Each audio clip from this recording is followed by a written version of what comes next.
Dans la forêt sacrée de la chefferie supérieure Bafoussam, les stigmates d'un violent incendie dont elle a été victime sont encore visibles.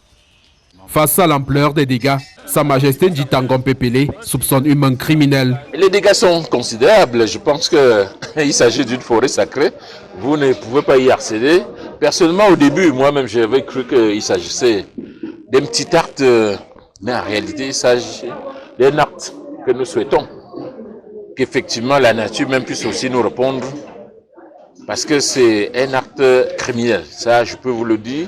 Le monarque dénonce un acte qui, au-delà de constituer une menace à la protection de l'environnement, met en péril les valeurs ancestrales dont il est l'un des gardiens. Telles que les poches de cet incendie se sont déroulées, je crois qu'il s'agirait en réalité d'attaquer fortement les fondamentaux de notre culture. Mais Dieu n'en a pas voulu et personne n'a intervenu. Ce n'était pas à l'intervention des êtres humains parce qu'on a intervenu le lendemain. La nouvelle de cet incendie a amené la délégation départementale des forêts et de la faune de la MIFI à entreprendre le reboisement de la partie sinistrée à l'occasion de la Journée internationale des forêts. Nous sommes sentis également concernés, heurtés, n'est-ce pas, par cet acte qui nous semble ignoble au sens de l'atteinte au patrimoine culturel de ce peuple.